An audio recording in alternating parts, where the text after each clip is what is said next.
맥체인 성경 읽기를 계속 하고 계시지요? 맥체인 성경 읽기를 하면 1년에 구약을 한 번 읽을 수 있고 신약을 2번 읽고 시편을 2번 읽을 수가 있습니다.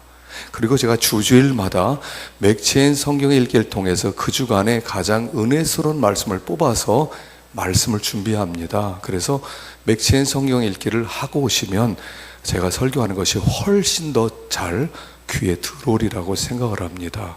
그래서 우리는 말씀을 아주 많이 읽어야 돼요. 사랑해야 돼요. 그래서 믿는 사람이라면 1년에 한 번은 읽어야죠. 한 번을 읽어야죠. 그래서 한 번 정도는 읽어야 됩니다. 그래서 꼭 우리가 성경을 가까이 하고 묵상하는 가운데 하나님과 동행하게 될 것입니다. 오늘은 여기 이제 종말에 대한 말씀이 기록된 마태복음 24장을 말씀을 드리고자 합니다. 역사의 주는 하나님이십니다. 또 이 역사는 하나님의 계획과 목적을 이루는 과정이에요. 그리고 그 역사의 중심에는 예수 그리스도께서 계시고 역사의 종말은 그리스도의 오심으로 이루어집니다. 예수님께서 오시는 것은 2번 오시지요. 한 번은 초림이라고 합니다. 2000년 전에 예수님이 오셨습니다. 그리고 2번째 예수님이 다시 오시는 것이 재림입니다. 예수님께서 이 세상에 오셔서 십자가에서 죽으셨습니다. 십자가에서 죽으셨다는 것은 무슨 뜻이냐면 이 세상의 왕이었던 눈에 보이지 않는 권세 잡은 마귀의 머리를 깨뜨린 사건입니다. 죽음 가운데 부활하심으로 말미암아 마귀의 머리를 깨뜨리셨어요.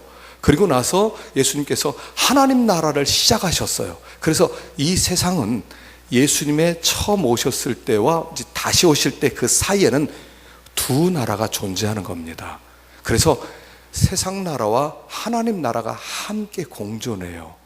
그래서 예수님께서 처음 오셨을 때 마귀의 머리를 깨뜨리심으로 말미암아 이 세상 나라는 점점 더 망해가고 있습니다. 그리고 예수님이 오심으로 십자가를 지셔서 하나님 나라를 세우시겠는데 그 하나님 나라는 점점 더 완성을 향해 가고 있습니다. 이것이 역사입니다. 믿는 사람은 역사를 이렇게 바라봅니다. 우연히 언제까지 계속 가는 게 아니라 예수님께서 오시고 예수님께서 다시 오시는 이 세상 속에 이 세상 나라는 점점 멸망해 가고 있고 하나님 나라는 점점 더 완성을 향해 가고 있다 하는 것입니다. 그래서 이 전체를 다 성경에서는 말세라고 부르는 거예요.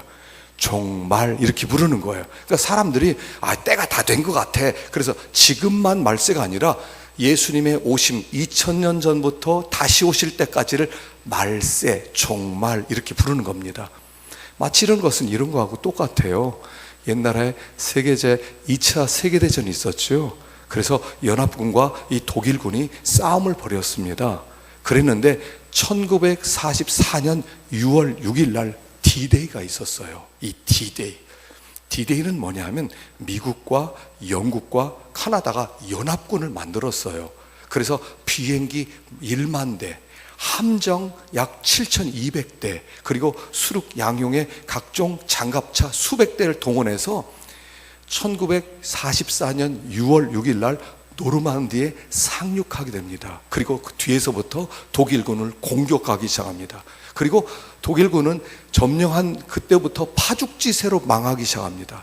그런데 언제 유럽이 승리하게 되냐면 1945년 5월 8일 날 그때 독일군이 항복을 합니다. 이걸 V-Day라고 합니다.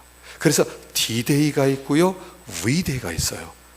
이 독일군이 점점 더 파멸되고 완전히 망하게 되고 연합군이 점점 더 승리하면서 완성을 향해 하는 그 과정, 바로 지금 역사가 그와 같다는 것입니다.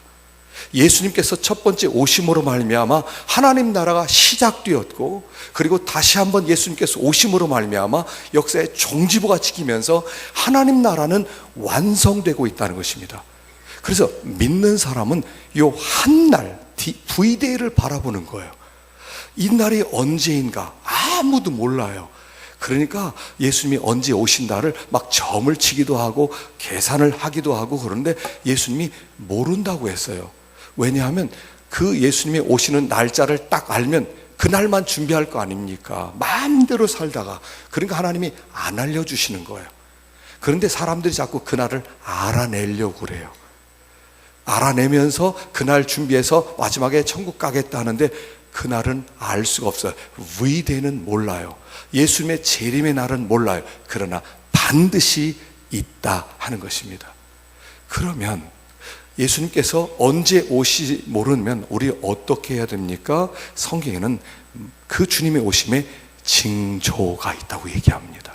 자, 32절 읽어봅시다. 32절 시작. 무화과 나무의 비유를 배우라. 그 가지가 연하여지고 잎사귀를 내면 여름이 가까운 줄을 아나니 이와 같이 너희도 이 모든 일을 보거든 인자가 가까이 곧 문 앞에 이른 줄 알라.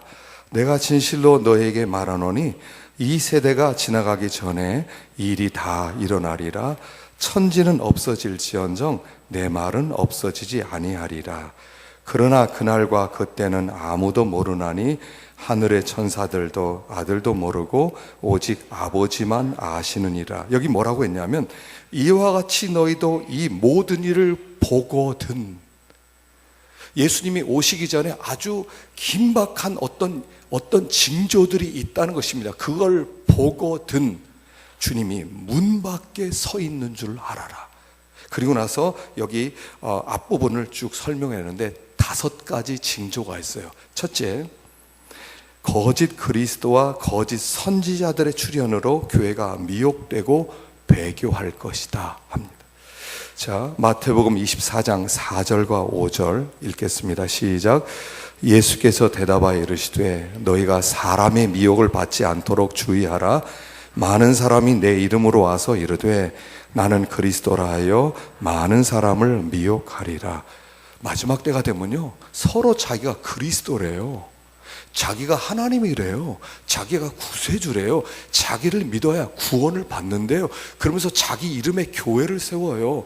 어떤 사람은 자기가 성령님이라고 하고 자기가 예수님이라고 하고 그러면서 자기를 믿어야 되고, 이 정통 보통 기독교 교회 다니는 사람 지금 다 썩었다는 거예요.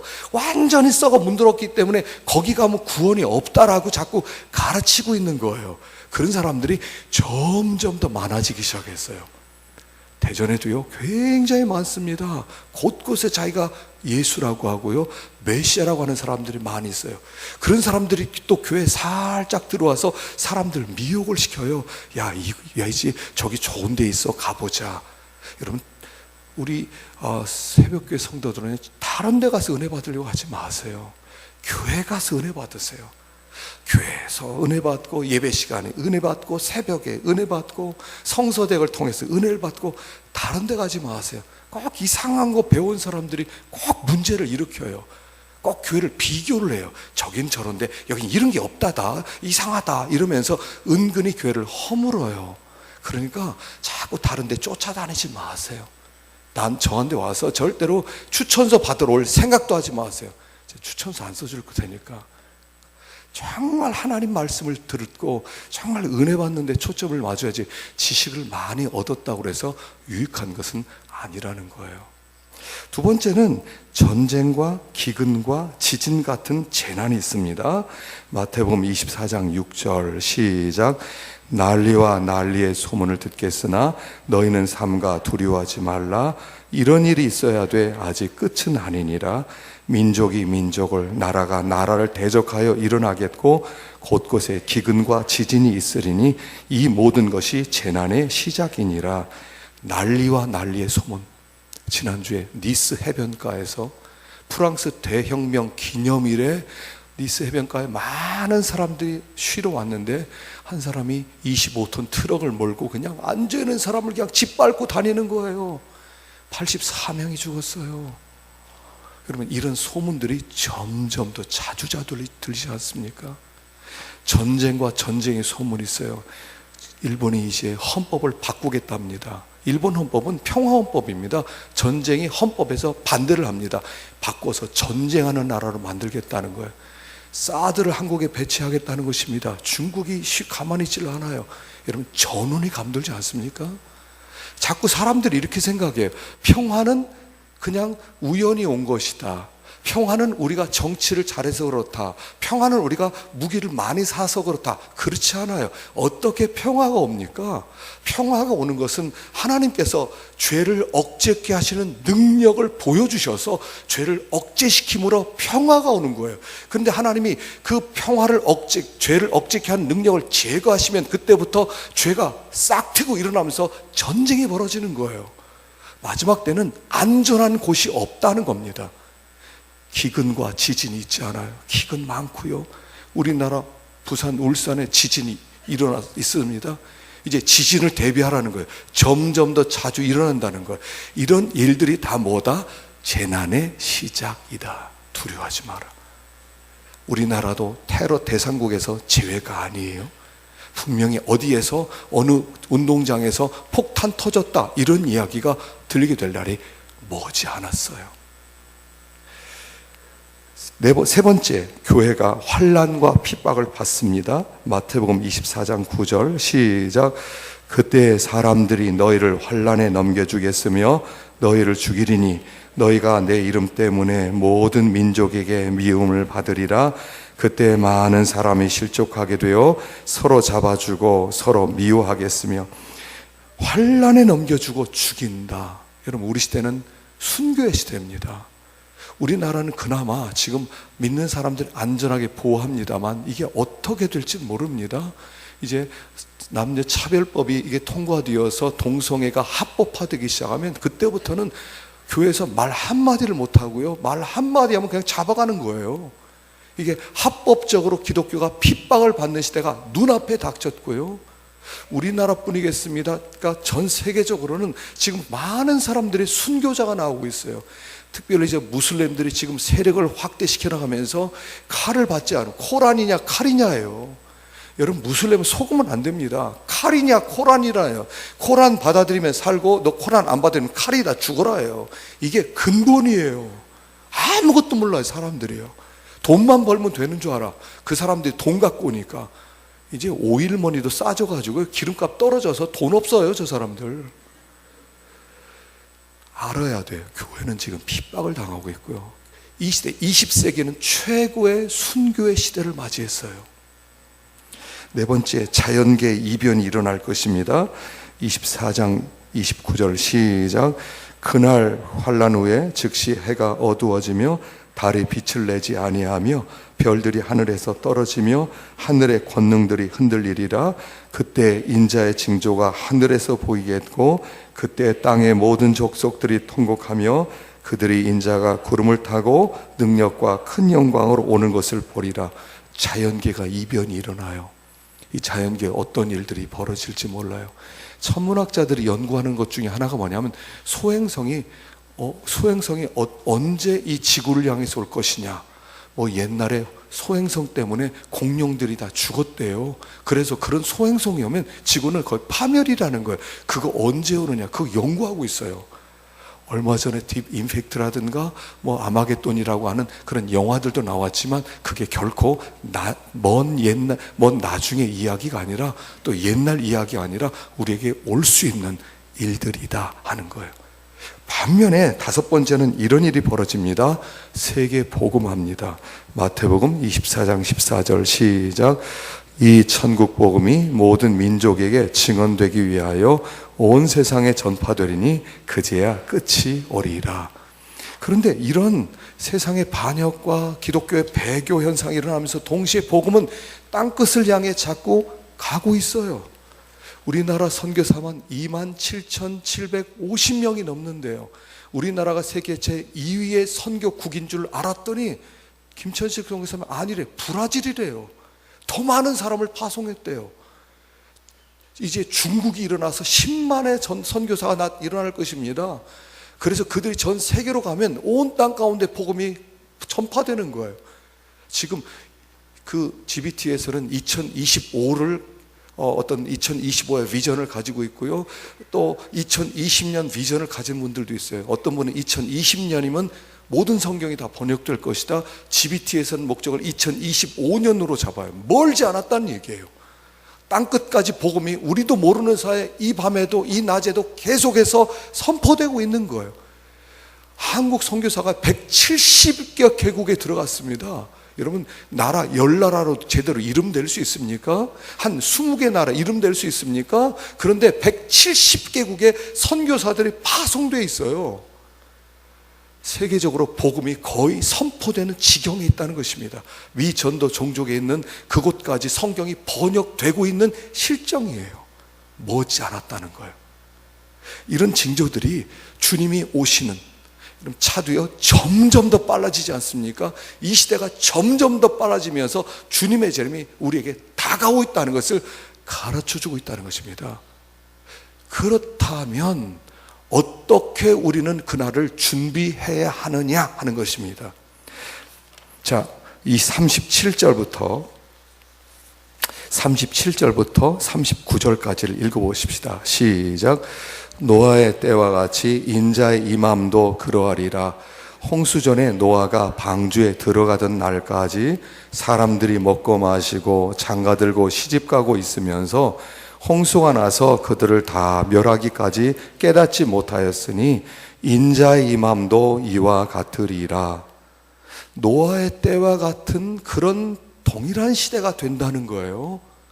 그래서 이 노아의 시대에 그 노아의 홍수가 있었습니다. 이건 역사적으로 과학적으로 여러 가지 방면으로 증명할 수가 있어요. 노아 홍수가 있었다는 것을 전 세계 증거들이 다 퍼져 있어요. 다 퍼져 있는데 나중에 이제 이렇게 창조 그 이야기하시는 분들이 이제 언제 한번 초대를 제가 하려고 또 생각을 합니다만 많은 증거가 있어요. 그런데 그 당시에 최소한 인류가 50억 명 정도, 제 생각에는 100억 명까지는 살았을 것 같아요. 지금 지구상에는 여러분 기름이 어디서 나옵니까? 원유가 어디서 나오는 거예요? 다른 별에는 없습니다. 금도 있고 은도 있고 다 있는데 기름이라고 하는 것은 지구밖에 없어요. 어디서 나왔어요, 이 기름이?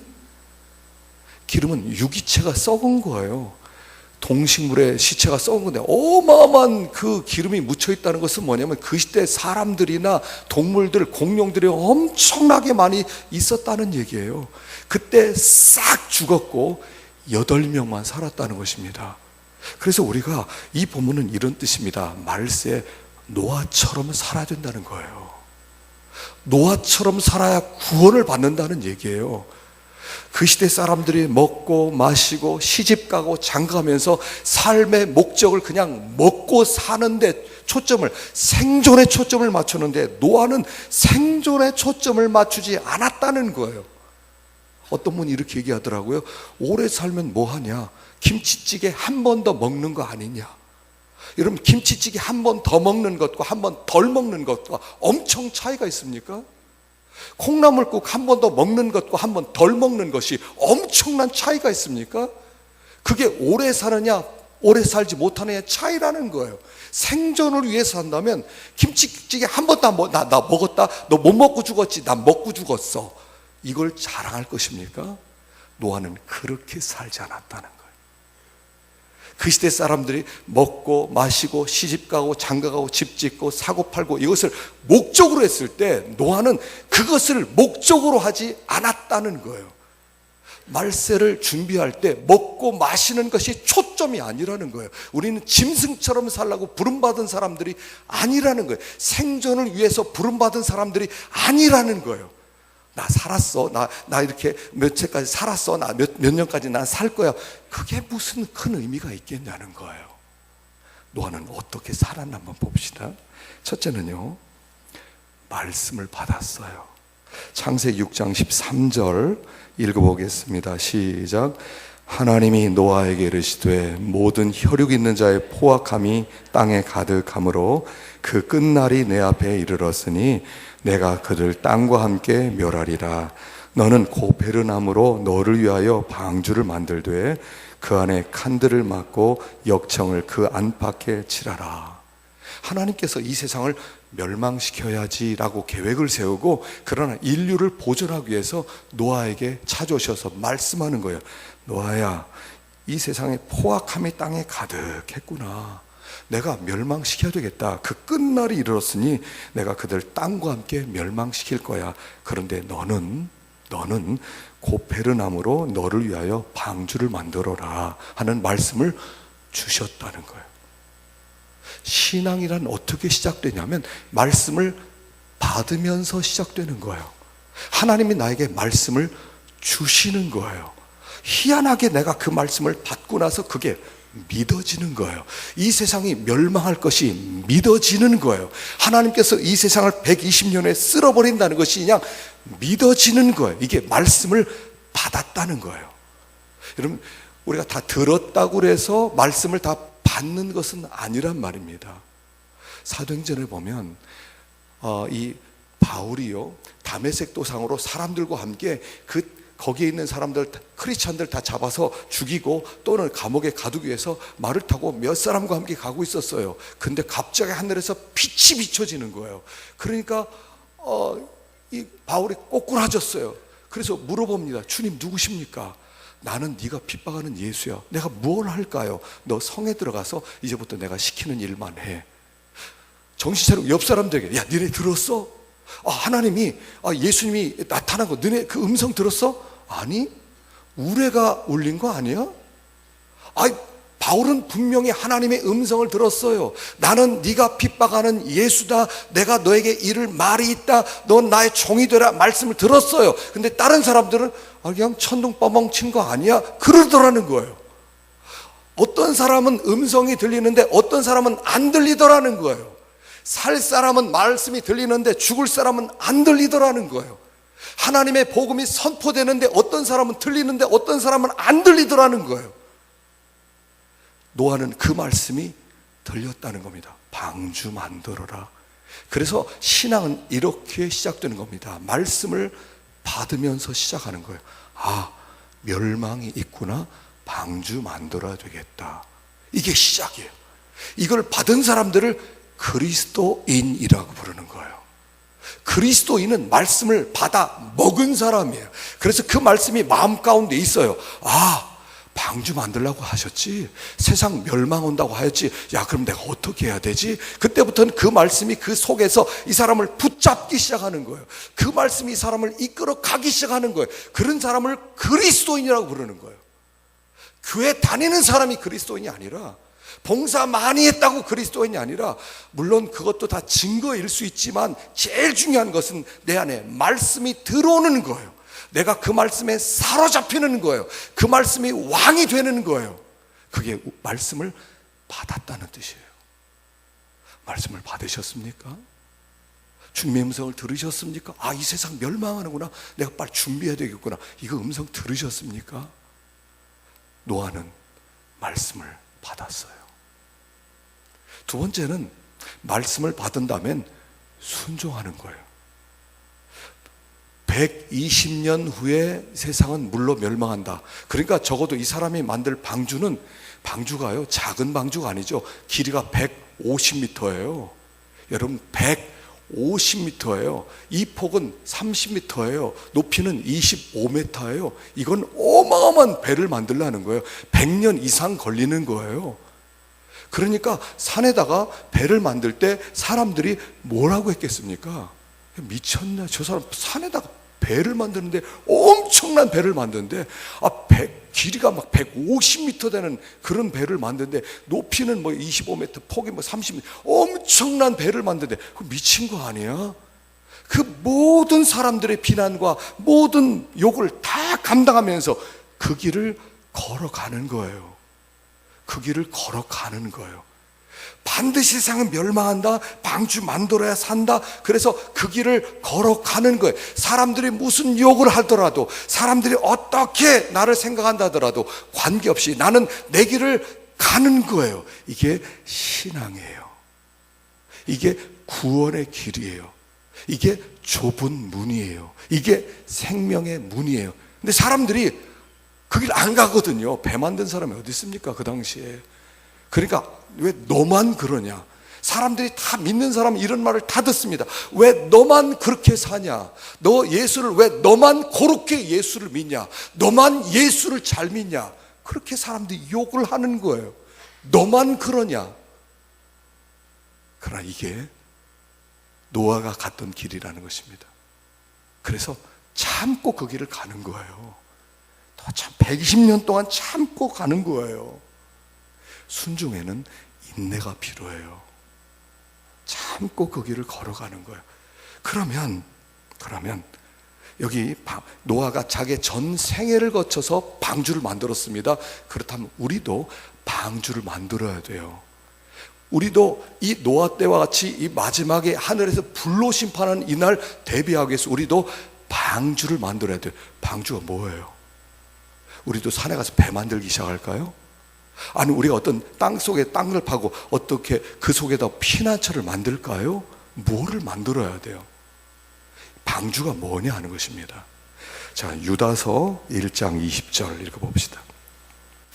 유다서 1장 20절 시작. 사랑하는 자들아, 너희는 너희의 지극히 거룩한 믿음 위에 자기를 세우며 성령으로 기도하며 하나님의 사랑 안에서 자신을 지키며 영생에 이르도록 우리 주 예수 그리스도의 긍휼을 기다리라. 방주를 만들라는 것은 뭐냐면 너희의 지극히 거룩한 믿음 위에 자기를 세우는 거란 말이에요. 다시 말하면 뭐냐면 하나님이 우리에게 믿음을 선물로 주셨는데 믿음의 기초 위에 나를 건축해 가는 것이 방주 만드는 일이에요. 이거 예전 성경에는 이렇게 나왔죠. 지극히 거룩한 믿음에 자기를 건축하며 이렇게 나왔어요. 그게 훨씬 더 좋은 번역인데 그 번역을 좀 바꾼 게 이게 좀 제가 불만이에요. 자기를 건축해 가는 거예요. 내가 방주예요. 내 믿음이 방주예요. 나를 하나님의 심판을 감당할 수 있는 나로 만드는 거예요. 믿음 있는 자로 세워지는 거예요. 거룩한 사람으로 변화되어 나가는 거예요. 이게 방주 만드는 일이에요. 그래서 우리는 자꾸 나를 건축해 나가고 나를 만들어야 돼요. 하나님의 계획은 뭐냐면 나예요. 나. 하나님의 계획은 나를 하나님의 사람답게 만드는 거예요. 나를 건축하는 거예요. 나를 방주로 만들어서 구원받는 내가 되도록 하는 거예요. 그래서 하나님께서는 초점이 나예요. 나. 여러분 다른 사람에게 초점 맞추지 마세요. 저 사람 왜 저렇게 살아? 너 이거 틀렸어. 너 이렇게 했어. 하지 마세요. 관심은 나예요. 나. 하나님의 관심은 나에 있다고요. 나. 너 하나 잘 만들어. 너 하나님의 사람을 좀 만들어줘. 너 하나님의 사람을 좀 건축되어 가. 하나님의 성령의 사람으로 좀 만들어줘 가. 초점은 너야. 자꾸 다른 사람에게 초점 맞춰요. 아, 저 사람 뭐야? 내가 가서 고쳐줘야 되겠다. 아, 이 사람 고쳐줘야 되겠다. 저 틀려먹었다. 너나 잘하세요. 성경은 내가 방주예요. 내가 목적이에요. 하나님의 목적은 나예요. 나. 그런데 내가 어떻게 나를 만들어야 돼요? 그러면 그 재료가 뭐냔 말이에요.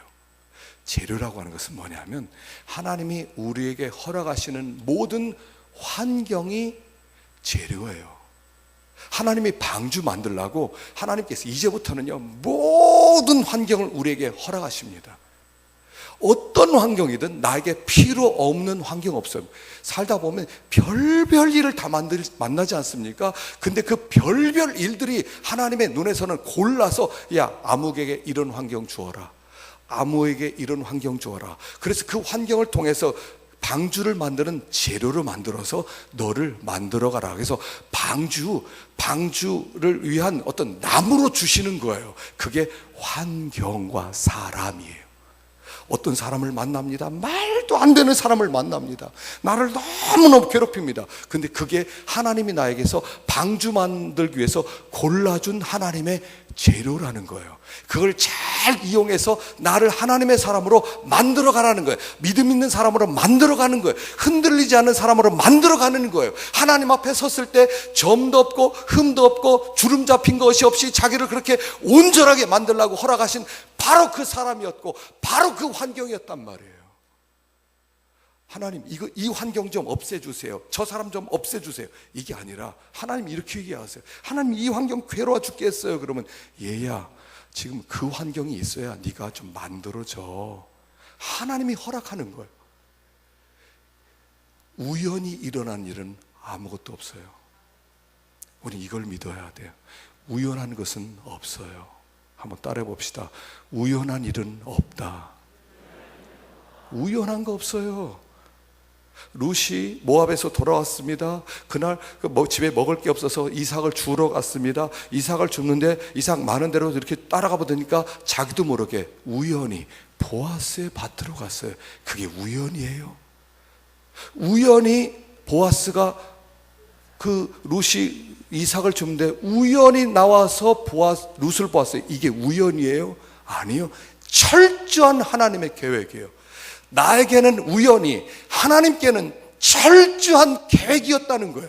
나를 위해서, 나를 만들기 위해서, 나를 온전하도록 하기 위해서 복으로 주신 거예요. 모든 환경은 그래서 다 뭐예요? 복이에요. 모든 환경은 다 복이에요. 삼손이 어느 날 어떤 여자를 만나러 길을 가다가 막 무서운 사자를 만나게 됩니다. 사자가 막 잡아 죽이려고 그래요. 그래서 사력을 다해서 이 삼손이 싸우다가 이 사자의 입을 찢어서 그리고 죽였어요. 그리고 여자를 만나고 돌아오는데, 며칠째 했는지 모르겠어요. 돌아오는데 자기가 죽은 사자 시체 위에 꿀들이 잔뜩 있는 거예요. 벌들이 거기다 벌집을 만들어서 꿀을 얼마나 모아놨는지 몰라요. 그래서 그 꿀을 갖다 자기도 먹고 부모님에게 갖다 주었다고 그랬어요. 자, 사자가 나를 죽이러 왔어요. 사자는 나를 삼키러 왔어요. 사자는 나를 먹이로 삼으러 왔어요. 그래서 나를 덮쳤어요. 그랬는데 이 사자를 이기고 나니까 그 사자가 꿀이 되더라는 거예요. 하나님의 계획이 이거예요. 우리에게 어떤 사람을 만나게 하든지, 어떤 환경을 만나게 하든지, 어떤 어려움이 있든지 그 모든 일을 통해서 하나님께서는 복으로 바꾸려고 하는 거예요. 그 모든 게 다 복이에요.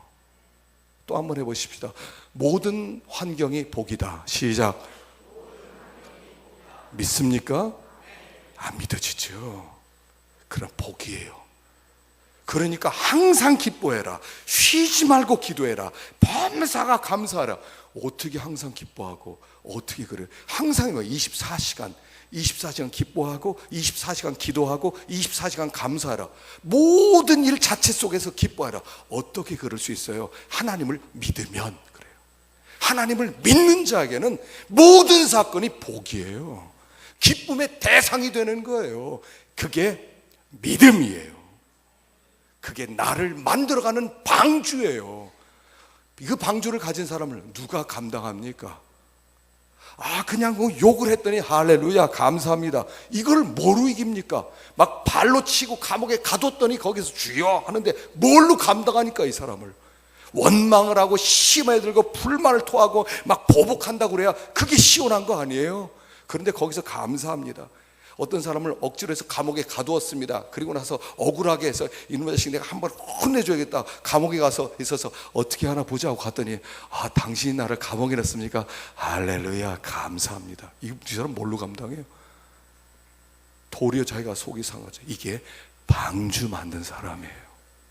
이 믿음 가지고 이 마지막 때를 이겨나가는 거예요. 이 믿음 없이는 마지막을 이겨낼 수가 없어요. 마지막 주님의 심판 오는 이날 그 사람들이 육체를 가진 사람이 도무지 감당할 수 없는 어려운 일들이 올 때 어떻게 그 모든 환경을 이기는 방주를 가질 수 있겠어요? 온 세상을 덮는 그런 홍수가 덮치는데 그런 믿음 없이 어떻게 모든 것을 뛰어넘을 수 있겠어요? 믿음을 만들어야지. 신앙은요 믿음을 만들어 가지는 거예요. 이걸 가지지 못한 사람이 항상 문제거리를 일으키는 거예요.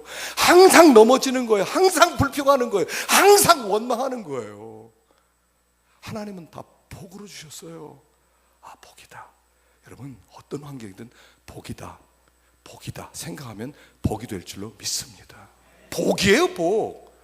그냥 감사합니다. 감사합니다. 가보세요. 감사거리인지 감사거리가 아닌지, 그게 복인지 복 아닌지 한번 가보는 거예요. 그렇게 가다 보면 하나님이 일하시는 거예요. 하나님이 일하시는 거예요.